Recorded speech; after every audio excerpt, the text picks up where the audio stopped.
예배를 위해 우리를 대표해서 정명희 원사님 기도해 주시겠습니다. 사랑의 하나님, 3일 동안 세상에서 주어진 삶을 살고 이 시간 주님께 나와 기도하게 해주심을 감사드립니다. 하지만 잘못된 말과 행동이 많이 있음을 고백합니다. 저의 연약함을 아시오니 긍휼을 베푸시는 보혈로 이 시간 그리스도의 군사로서 승리하는 저희가 되기를 원합니다. 사랑의 주님, 주께서 빛 가운데 거하시는 것처럼 우리도 빛 가운데 있게 하시고 우리들 심령 속에 그리스도의 성품을 깊이 심어 주시옵시고 모든 일에 겸손한 마음으로 돌아볼 줄 아는 자들이 되게 하여 주시옵소서. 아멘. 주님, 2023년도 하루하루가 지나고 벌써 24년 새로 시작할 달력이 준비되었다고 합니다.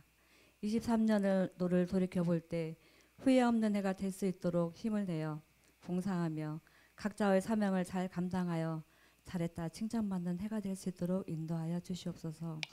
주님의 뜻으로 사랑의 백교회를 세우셨으니 광야 같은 세상에서 선과 악, 참과 거짓, 진리를 알 수 있도록 눈과 귀를 열어주시기를 기도합니다. 사랑과 자비가 풍성하신 하나님 아버지, 우리 목사님께 날마다 성령과 말씀으로 충만케 하셔서 교회와 성도들을 주님의 뜻대로 인도하시기를 부족함 없게 하시옵소서. 이 모든 말씀 예수님의 이름으로 기도드립니다. 아멘.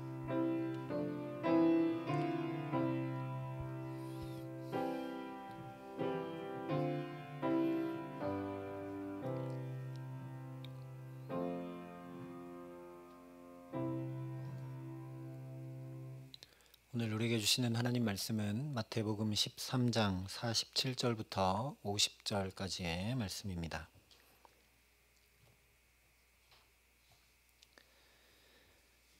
마태복음 13장 47절부터 50절까지 말씀을 제가 봉독해 드리겠습니다. 하나님의 말씀입니다. 또 천국은 마치 바다에 치고 각종 물고기를 모는 그물과 같으니 그물에 가득함에 물가로 끌어내고 앉아서 좋은 것은 그릇에 담고 못된 것은 내버리느니라. 세상 끝에도 이러하리라. 천사들이 와서 의인 중에서 악인을 갈라내어 풀무불에 던져 넣으리니 거기서 울며 이를 갈리라. 아멘. 마태복음 13장에 하나님 나라 비유들을 예수님께서 쭉 얘기해 주시는데 특별히 34절, 35절의 말씀을 보면 감추인 것들을 드러내시기 위해 이렇게 비유로 전해주고 있다 말씀을 합니다.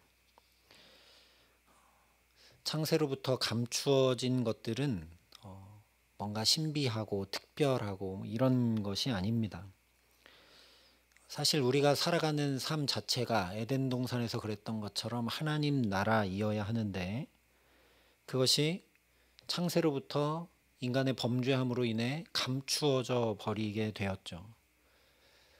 아담, 하와 외에는 에덴의 삶이 어떤 것인지 알래야 알 수가 없기 때문입니다. 그래서 하나님의 아들이신 예수께서 그 하나님 나라의 비밀을 드러내 주시고 알려주신다라는 이야기죠. 오늘 말씀은 특별히 이렇게 드러낸다, 감추어졌던 것들을 드러낸다라는 의미를 잘 담아주고 있습니다. 왜냐하면 오늘 이 비유를 듣고 있는 제자들 대부분은 어부였기 때문이죠. 그들을 향해 예수님께서 이렇게 말씀을 하십니다. 또 천국은 마치 바다에 치고 각종 물고기를 모는 그물과 같으니. 지금까지 천국은 마치 밭에 감춘 보화와 같다. 좋은 진주를 구하는 장사와 같다. 무엇과 같다 얘기를 하셨는데 오늘은 바다에 치고 각종 물고기를 모는 그물과 같다 얘기를 해주십니다. 그러니까 이 얘기를 듣던 제자들이 아마 깜짝 놀랄 수밖에 없었을 겁니다. 뭐 때문에 놀라느냐? 천국이 늘 자기들이 하던 그것과 같다고 얘기하시니까요.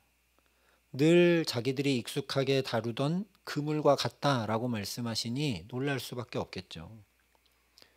이 제자들이 단 한 번도 아마 그 축축하고 비릿한 냄새가 나는 그 그물, 때로 이 그물질을 하느라 너무 힘겹고 고단해서 더 이상 쳐다보기도 싫고 만지기도 싫은 그런 그 그물, 자기들 삶의 애환과 고통과 무게를 가득 담은 그 그물이 로마의 압제 아래 정말 간절히 소망하던 하나님 나라와 같다라고는 단 한 번도 생각해 본 적이 없었을 것이기 때문입니다. 오늘 예수님께서 우리에게 오셔서 예를 들면 그렇게 오늘 내가 나가서 일한 그 일하는 그것이 하나님 나라와 같다 이렇게 얘기하면 우리도 놀랄 수밖에 없겠죠. 그런데 어느 신학자가 하늘나라의 일을 너희가 매일 보고 하고 있는 일에서 배우라 하신데에 오늘 이 비유에 중점이 있다라고까지 이야기를 합니다. 저와 여러분도 하나님 나라가 어디 저 멀리 별천지에 마련된 어떤 것이 아니라 우리가 죽고 나서 가는 어떤 시간과 공간이 아니라 밭에 감추인 보화를 발견하듯이 매일의 일상에서 하나님 나라를 발견하고 알고 경험하고 누려가게 하시기를 간절히 기도합니다. 이렇게 예수님께서 제자들에게 너무나 익숙한 일상을 새롭게 드러내 주시면서 말씀을 하십니다. 또 천국은 마치 바다에 치고 각종 물고기를 모는 그물과 같으니 그물에 가득함에 물가로 끌어내고 앉아서 좋은 것은 그릇에 담고 못된 것은 내버리느니라. 어부 출신인 제자들은 자기들이 늘상 하던 대로 아래쪽에 무거운 줄을 달아둔 그물을 배 두 척에 묶어두고 이렇게 큰 원을 그려서 물고기를 그 안에 가둔 다음에 건져 올리든지 아니면 그물 한쪽은 육지에 묶어두고 한쪽은 배에다 해서 한 바퀴 삥 돌아서 그 안에 갇혀 있는 물고기를 잡아 올리던 그 기억이 자동적으로 떠올랐을 겁니다. 그리고 그렇게 건져 올린 갖가지 물고기들을 이제 물가에 앉아서 레위기 정결법대로 분류해서 못된 것들, 먹을 수 없는 것들은 내버렸던 그 기억이 오늘 예수님 말씀 들으면서 선명하게 떠오를 수밖에 없었겠죠. 늘 하던 일이었으니까요. 우리처럼 이렇게 상상조차 할 필요가 없었을 겁니다. 그냥 그것이 삶 자체였고 오랜 일상이었고 몸에 익어 있는 것들이었으니까요. 그래서 그냥 생각하지도 않고 금방 깨달아 알 수밖에 없었을 겁니다. 아, 하나님 나라는 그렇게 드러내는 것이구나. 물속에 감추어져 있던 것들을 이렇게 건져 올리고 드러내는 그물 같은 것이구나. 오늘 말씀과 똑같은 장면이 그대로 경험되고 자기 스스로에게 겹쳐지면서 부름받았던 사람이 제자 중에 수제자 베드로죠.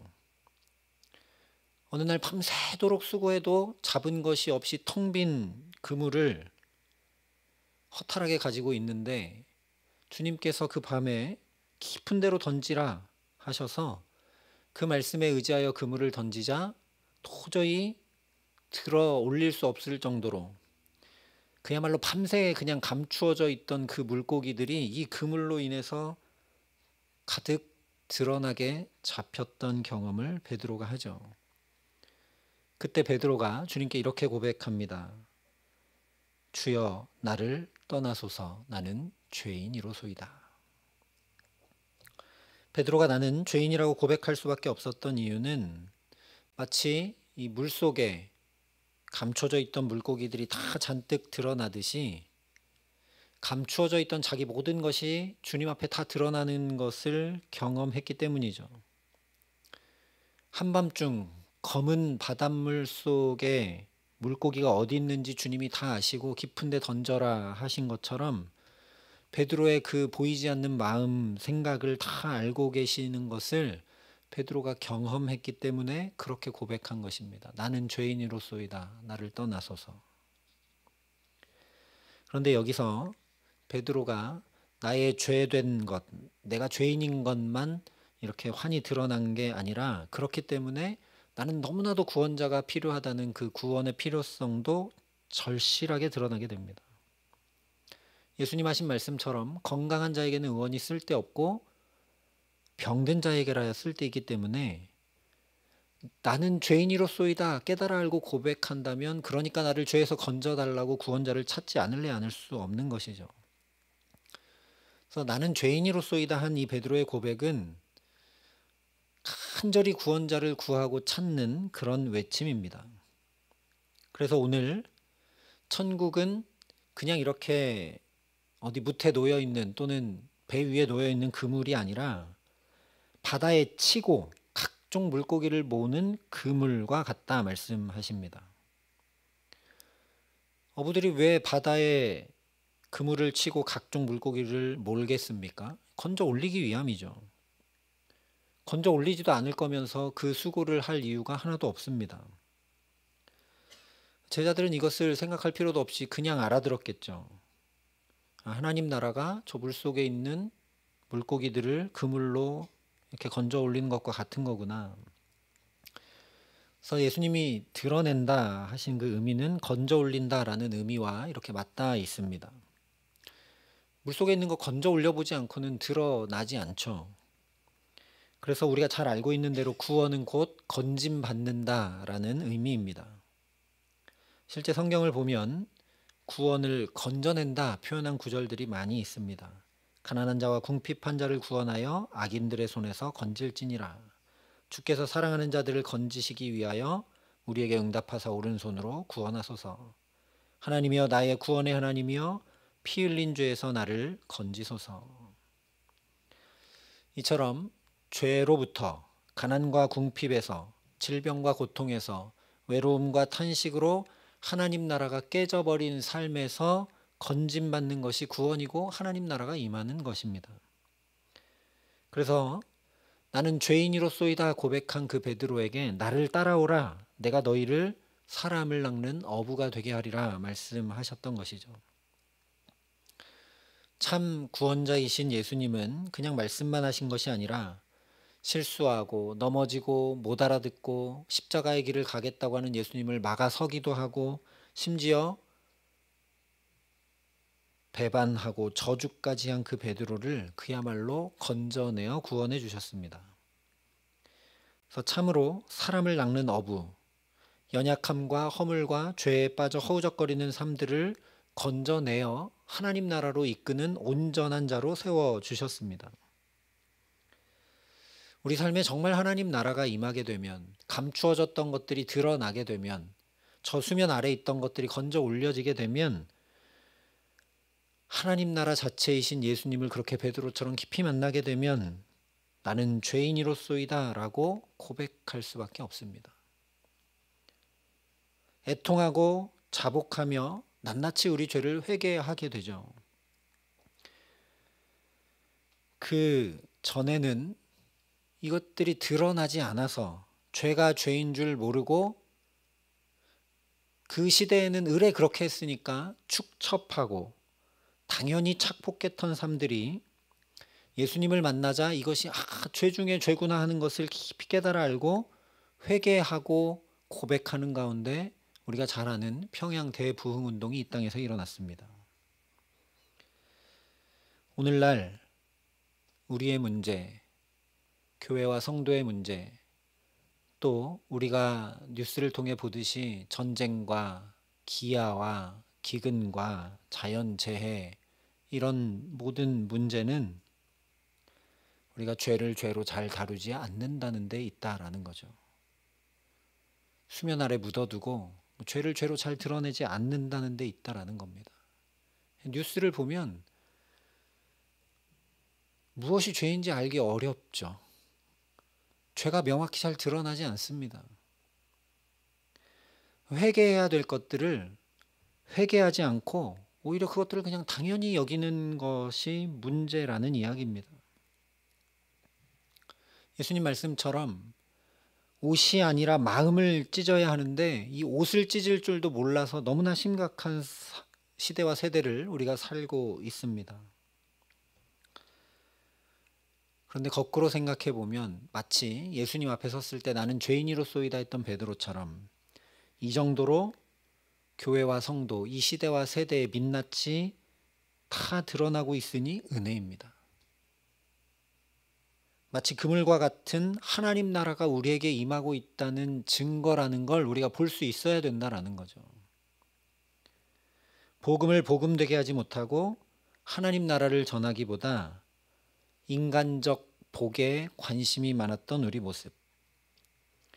기도하고 회개하기만 하면 용서받는다라는 값싼 복음과 그런 축복에 눈과 귀와 마음과 영혼이 가려져 예수님은 믿지만 교회는 다니지만 세상 사람들과 별로 이렇게 차이 나거나 구별되지 않는 우리 모습. 복음을 가르쳐 지키게 하는 사명을 잘 감당하려 하지 않고 입도 닫고 내가 예수 믿는 자인 것을 잘 드러내지 않기까지 하는 우리의 모습 등이 다 드러났습니다. 전에는 그냥 그런가 보다 하고 했던 모습들이 감추어져 있던 것들이 다 드러났으니 은혜라는 것입니다. 그런데 이 드러난 것이 정말 은혜가 되고 거기 하나님 나라가 임해오는 것이 되려면 베드로처럼 빨리 주님 앞에 나는 죄인이로소이다 고백하고 엎드리는 것 외에 방법이 없습니다. 그렇기 때문에 오늘 예수님께서 이 비유를 그냥 끝내신 것이 아니라 48절부터 50절에 이렇게 말씀합니다.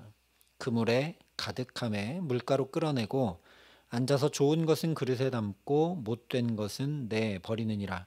세상 끝에도 이러하리라. 천사들이 와서 의인 중에서 악인을 갈라내어 풀무불에 던져 넣으리니 거기서 울며 이를 갈리라.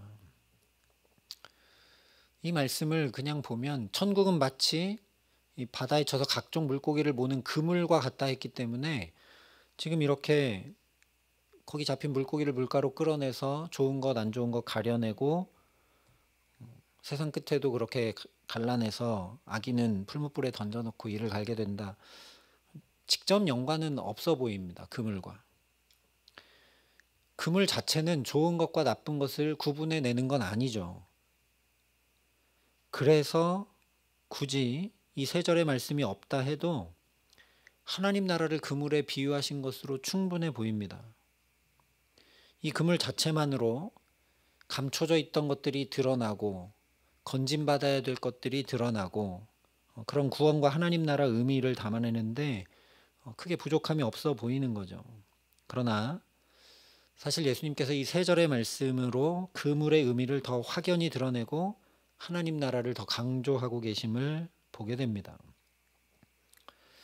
어부의 삶이 너무나 익숙하고 굳이 설명하지 않아도 잘 알고 있는 제자들이 우리와 다르게 그야말로 잘 알고 있는 것이 있는데 그건 뭐냐면 그물을 칠 때는 물고기들이 알지 못하도록 멀리서 이렇게 삥 둘러친다는 거죠. 물고기가 다 눈치채게 그 옆으로 이렇게 막아선다면 도망가겠죠. 또한 이 그물을 삥 둘러치는 이유는 결국 좋은 물고기를 담아내기 위해 건져 올려진다는 사실입니다. 제가 설명을 해서 그렇지 이건 뭐 자동적으로 일상적으로 제자들이 행하던 일이죠. 그래서 이것을 통해 알게 되는 겁니다. 아, 하나님 나라는 내가 잘 인지하지 못해도 그물처럼 우리 곁에 이렇게 임해 있는 거구나. 그리고 지금은 잘 인지하지 못하고 알지 못하지만 점점 그물이 삥 둘러치고 쳐져서 결국 건져 올려지는 것처럼 결국 하나님, 온전한 하나님 나라가 우리 가운데 임하게 되는구나. 그때가 되면 내가 앉아서 좋은 물고기, 안 되는 물고기 골라내고 안 되는 것들은 다 버리는 것처럼 의인과 악인이 분명히 드러나는 심판이 있을 수밖에 없구나. 이렇게 우리처럼 생각하고 설명하고 이해하고가 아니라 제자들은 아마 자동적으로 그것을 받아들이고 알 수밖에 없었을 겁니다. 하나님 나라는 이처럼 물고기를 삥 둘러치고 있는 그물처럼 멀리 있는 것이 아니라 사실 우리 곁에 있습니다. 처음 말씀드린 대로 우리가 살아가는 일상 한가운데 이미 임했습니다. 다만 그들의 일상이자 삶 자체였던 그물이 천국과 같다라고는 전혀 생각하지 못하고 그 그물질을 하고 물고기 잡으며 살았던 제자들처럼 우리도 내가 아이를 기르는 육아가, 내가 열심히 하는 공부가, 집에서 하는 가사, 또 밖에 나가 돈을 벌어야 되는 생업이 하나님 나라와 같다는 사실을 잘 인지하지 못하고 있다라는 겁니다. 그래서 우리의 예배와 삶이 분리되고 신앙과 생활이 괴리되는 일들이 일어난다는 거죠.